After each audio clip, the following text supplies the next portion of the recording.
प्यारे बच्चों, आज हम पढ़ेंगे खान पान की बदलती तस्वीर के प्रश्न उत्तर। पहला प्रश्न है, खान पान की मिश्रित संस्कृति से लेखक का क्या मतलब है? क्या लेखक क्या बताना चाहता है? लेखक को क्या महसूस हो रहा है? अपने घर के उदाहरण देकर इसकी व्याख्या करें। हम भी क्या खान पान कर रहे हैं और हमारे चारों तरफ क्या चल रहा है, हम इसके बारे में भी चर्चा करेंगे। खान पान की मिश्रित संस्कृति से लेखक का तात्पर्य सभी प्रदेशों के खान पान के मिश्रित रूप से है। आजकल एक प्रदेश के व्यंजन दूसरे प्रदेश में आराम से उपलब्ध हैं और सभी लोग एक दूसरे प्रदेश के व्यंजन खा पी रहे हैं। यहाँ पर लेखक यह कहना चाहते हैं कि आज एक ही घर में हमें कई प्रांत के खाने देखने के लिए मिल जाते हैं।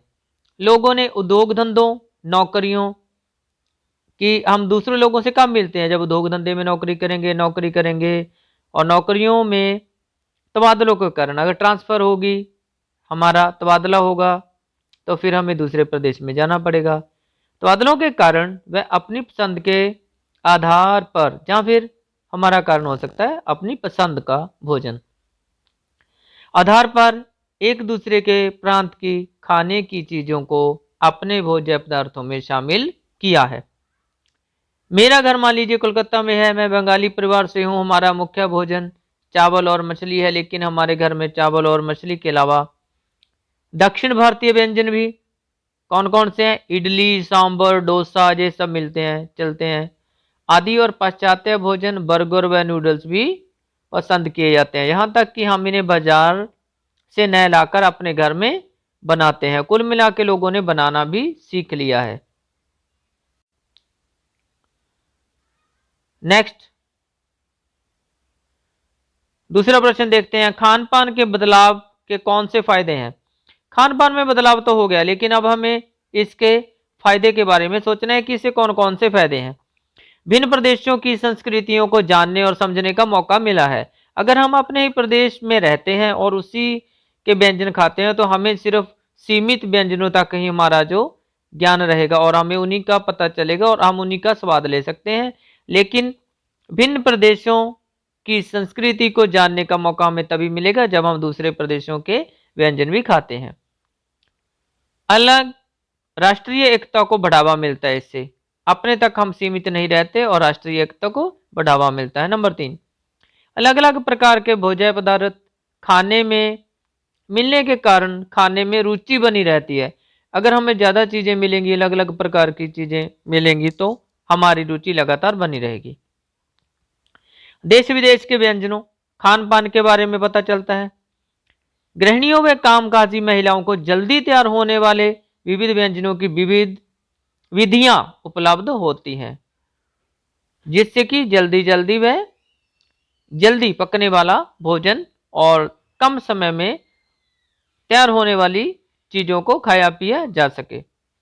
स्वाद, स्वास्थ्य व सरसता के आधार पर भोजन का चयन कर सकते हैं और समय की बचत। आजकल के जो ऐसी परिवार हैं जहां पर मम्मी और पापा बच्चों के दोनों नौकरी करते हैं, तो उनके परिवार में इसके बाद है खान पान में बदलाव आने से होने वाले फायदों के बावजूद लेखक इस बदलाव को लेकर चिंतित है, क्योंकि उसका मानना है कि आज खान पान की मिश्रित संस्कृति को अपनाने से नुकसान भी हो रहे हैं। अब हम देखते हैं कि नुकसान कौन से हैं।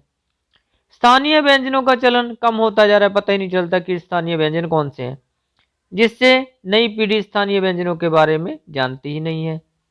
खाद्य पदार्थों में शुद्धता की कमी होती जा रही है। कुछ व्यंजनों का स्वास्थ्य की दृष्टि से उचित न होना, पौष्टिक तत्वों का अभाव भी है। इसके बाद है खान पान के मामले में स्थानीयता का क्या अर्थ है? स्थानीयता का क्या अर्थ है? स्थानीयता हम किसे मानेंगे? खान पान के मामले में स्थानीयता का अर्थ है कि वे व्यंजन जो स्थानीय पसंद एवं उपलब्ध साधनों के आधार पर बनते थे। जैसे मुंबई का क्या मशहूर है? पाव भाजी, दिल्ली के छोले कुलचे, मथुरा के पेड़े, आगरा के पेठे नमकीन, तो कहीं किसी प्रदेश की जलेबियां, पूड़ी और कचौड़ी आदि स्थानीय व्यंजनों का अत्यधिक चलन था और अपना अलग महत्व भी था। खान पान की मिश्रित संस्कृति के आने के कारण अब लोगों को खाने पीने के व्यंजनों में इतने विकल्प मिल गए हैं कि अब स्थानीय व्यंजनों का प्रचलन धीरे धीरे कम होता जा रहा है। घर में बातचीत करके पता कीजिए कि आपके घर में क्या चीज़ें पकती हैं और क्या चीज़ें बनी बनाई बाजार से आती हैं। इनमें से बाजार से आने वाली कौन सी हैं और आपके माताजी पिताजी माँ पिताजी के बचपन में घर में कौन सी चीज़ें बनती थी। तो घर में बनने वाली चीज़ों में भात दाल सब्जियां पूरी रोटी परांठे हो सकते हैं। बाजार से हम क्या लाते हैं, समोसा कचौड़ी जलेबियां नूडल्स। और माता पिता के घर बचपन में बनने वाली उस समय पे कौन सी चीज़ें बनती थी, समोसे कचौड़ी जलेबियां मीठे व्यंजन हलवा बर्फी पेड़े। और इसी तरह से आप भी पता कर सकते हैं और इस तालिका को खुद भर सकते हैं। यहाँ खाने पकाने और स्वाद से संबंधित कुछ शब्द दिए गए हैं, इन्हें ध्यान से देखिए और इनका वर्गीकरण कीजिए। उबालना, तलना, भूनना, सेंकना, दाल भात रोटी पापड़ आलू बैंगन खट्टा मीठा तीखा नमकीन कसेला। तो उत्तर पढ़ते हम। भोजन का नाम है, कैसे पकाया जाता है और उसका स्वाद कैसा है। दाल को कैसे बनाते हैं, उबालकर, स्वाद नमकीन। भात को उबालकर, स्वाद मीठा।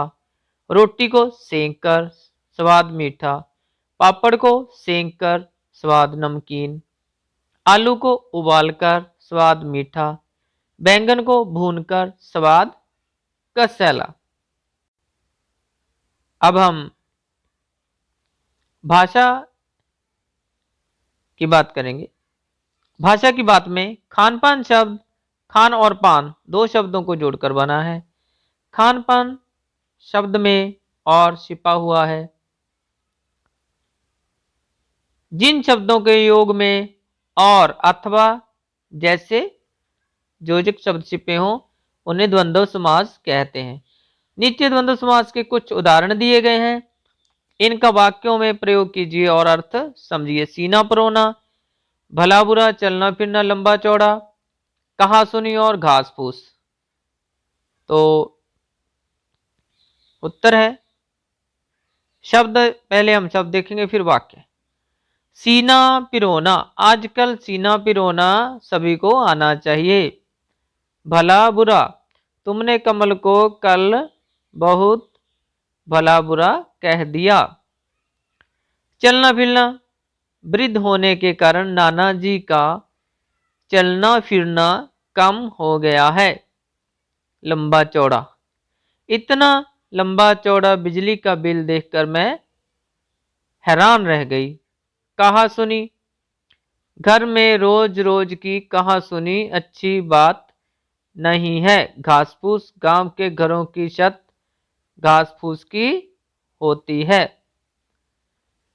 उम्मीद करते हैं आपको वीडियो अच्छी लगेगी, आप इस वीडियो से लाभ प्राप्त करेंगे और परीक्षा में आपके लिए यह वीडियो उपयोगी सिद्ध होगी। धन्यवाद।